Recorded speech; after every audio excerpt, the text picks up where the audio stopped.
তারা বলেছে 12 লাখ টাকা অবধি যদি আপনি আয় করেন বছরে তাহলে আপনার কোনো ইনকাম ট্যাক্স লাগবে না। কিন্তু আমার আয় যদি 12 লাখ টাকা বছরে মানে মাসে 1 লাখ টাকা।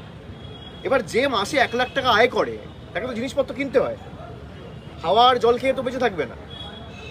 তাকে চা খেতে গেলে দুধ কিনতে হয়, চিনি কিনতে হয়, চা পাতা কিনতে হয়, দুটো বিস্কুট কিনতে হয়, জল ছাড়া সবেতেই জিএসটি।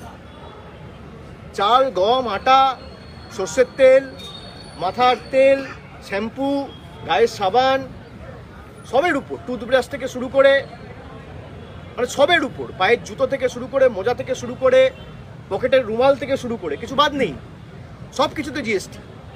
তা একজন যদি জিএসটির বাবদে যে 1 লাখ টাকা মাসে কামায় আর বছরে 12 লাখ টাকা কামায়, তাকে 98,000 টাকা খালি জিএসটিতে দিতে হচ্ছে। একদিকে আপনাকে বলছে 80,000 টাকা রিবেট দিচ্ছে আর 98,000 টাকা জিএসটি দিয়ে নিয়ে নিচ্ছে। অর্থমন্ত্রী তো বলতে পারেন, আমি তো ডেটা সোর্স আমার পরের দিন লোকসভা স্পিকারের কাছে জমা দিয়েছি, প্রশ্ন করুক না। এর উপর টোল ট্যাক্স রয়েছে, এর উপর সিকিউরিটি ট্রানজাকশন ট্যাক্স রয়েছে, এর উপর 1000 রকমের সেস রয়েছে, সারচার্জ রয়েছে, এক্সাইজ ডিউটি রয়েছে, এগুলো কে ধরবে?